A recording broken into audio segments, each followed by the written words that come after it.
प्रभावित हैं। आज भी जो मेरे सामने बैठे हैं, सुन रहे हैं, वो ज्यादा क्यों नहीं सोचते हैं? आप लोगों ने एजेंडा रखा मेरे सामने अपना, आप लोगों ने मेरे सामने अपना एजेंडा रखा है।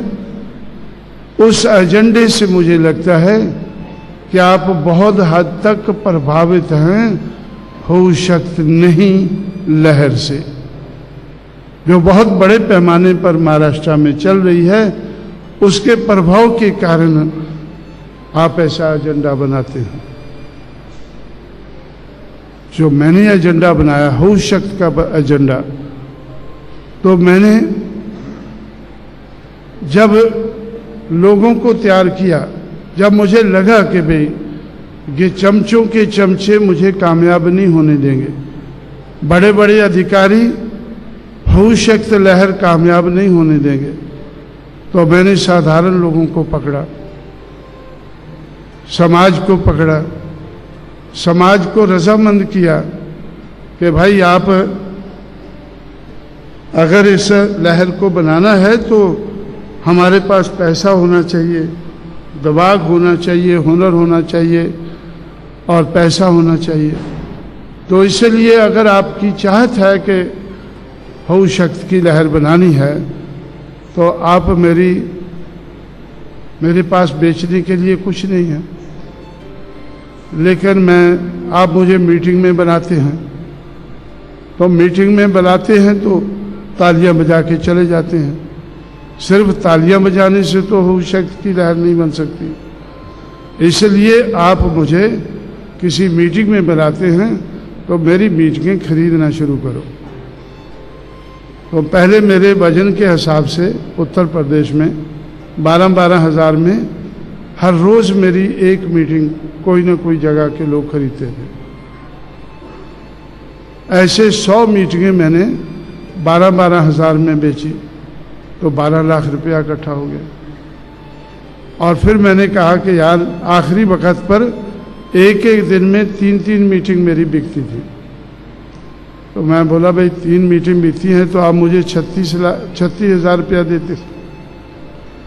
अब 36,000 तो मेरी, इसलिए मेरी मीटिंग आप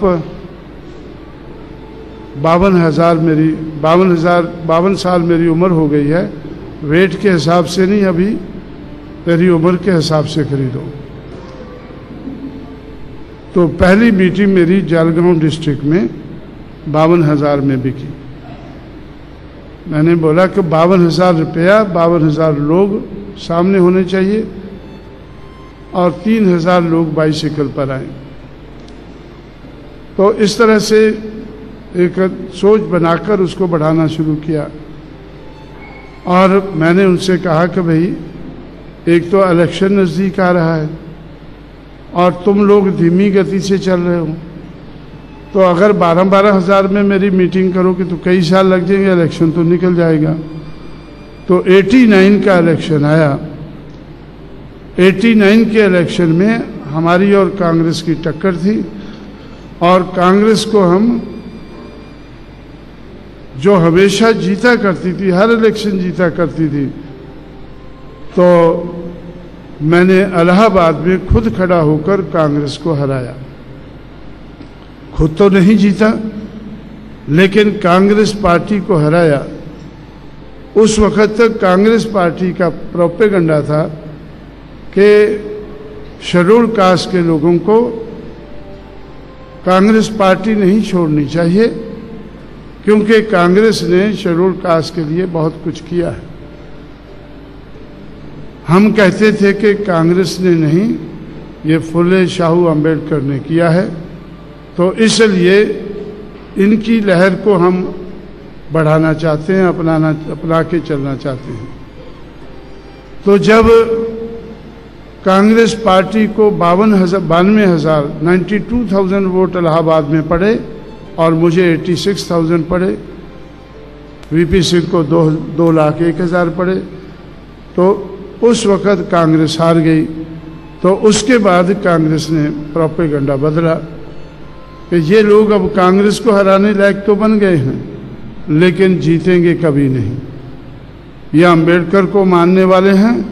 अंबेडकर खुद कभी पार्लियामेंट में नहीं पहुंच सका, खुद कभी लोकसभा में नहीं पहुंच सका। तो इसलिए और इनके लोग, अंबेडकर के लोग छोड़कर तो आज कांग्रेस के चरणों में हैं, आज तो बापू के पास पहुंच गए हैं बाबा वाले। तो इसलिए ये लोग कामयाब नहीं होंगे। लेकिन उस वक्त तक मैंने 42 लाख रुपया मेरे पास इकट्ठा हो गया था। 89 का चुनाव मैंने 42 लाख रुपए से दिमाग और हुनर लगाकर हमने 2 MP जिताए और 15 MLA और 6% से ज़्यादा वोट लेकर पार्टी को मान्यता प्राप्त की। तो इस तरह से उसके बाद आज तक कांग्रेस ने हमारे खिलाफ कुछ नहीं कह सकी है। पहले वो कहती थी कि ये कांग्रेस आखिर जीती तो कांग्रेस ही है। उसके बाद जब कांग्रेस को हराने लायक हम बन गए तो फिर उन्होंने कहा कि ये वो भी 89 तक कि इनका खाता नहीं खुलेगा। हमने 2 MP जिताकर पार्लियामेंट में खाता खोला और 15 MLA जिताकर असेंबली में खाता खोला। तो उसके बाद हम आगे बढ़ते गए। तो इस तरह से गैर राजनीतिक जड़ों को मजबूत करके हमने राजनीति में हम आगे बढ़े। और जब राजनीति में आगे बढ़े तो आज मैं 4-5 सूबों में सरकारें क्यों बनाना चाहता हूं? क्योंकि अगर हमें महाराष्ट्र की लहर का मुकाबला करना है तो हमें कई सूबों में सरकारें बनाना ज़रूरी है। क्योंकि महाराष्ट्र में पैसा बहुत खर्च होने लगा है। हर पार्टी बाबा बाबा करने वालों को खरीदती है। अब मैं सोच रहा हूं कि हमें भी इनको खरीदना होगा, हमें भी इनको खरीदना होगा, तो हमें भी पैसा बनाना होगा। अब पैसा बनाने के लिए हमें लगा कि उत्तर प्रदेश में सरकार बनी।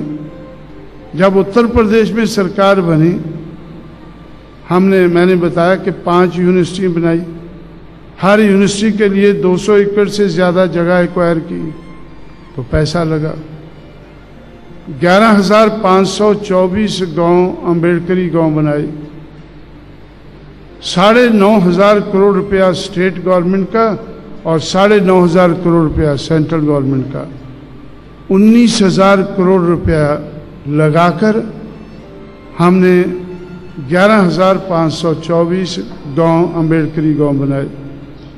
आप लोगों ने इधर कोई ना कोई सुना होगा, बनाते होंगे कि क्या बनाया भाई, अम्बेडकर भवन बनाया।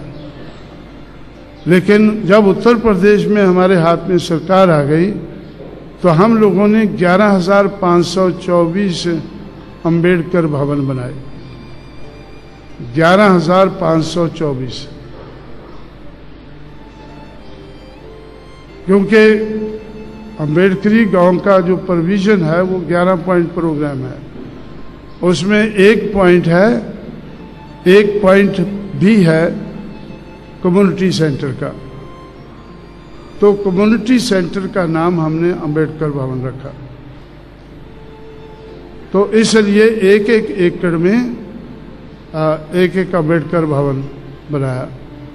पैसा तो लगा, लेकिन पैसा आया कहाँ से? सरकार का पैसा लगा। हम लोगों ने अम्बेडकर मेला, परियार मेला, शाहू मेला, कुल्ले मेला, ये मेले जो सरकार लगाती है। पहले उत्तर प्रदेश की सरकार अपने हिसाब से मेले लगाती थी, जो भी सरकार आती थी। सबसे 50 करोड़ रुपया उत्तर प्रदेश की सरकार कुंभ के मेले पे लगाती थी। कुंभ का मेला कभी हरिद्वार में, कभी इलाहाबाद में। हमने कुंभ को ख़त्म किया, हमने ये मेले शुरू कर दिए। अम्बेडकर मेला, फुले मेला, शाहू मेला, परियार मेला। तो और परियार मेला से हमारी सरकार भी गिर गई, क्योंकि परियार उनको सबसे बुरा लगा। तो इसलिए हमने सोचा कि तो अगर तुम्हें सबसे बुरा लगता, हमें सबसे अच्छा लगता है। तो इसलिए तो उसमें कोई बात नहीं, हम अपने बलबूते पे सरकार बनाएंगे। तो उधारी सरकार तो ज़्यादा कुछ कर नहीं सकते, फिर भी काफ़ी कुछ किया हमने।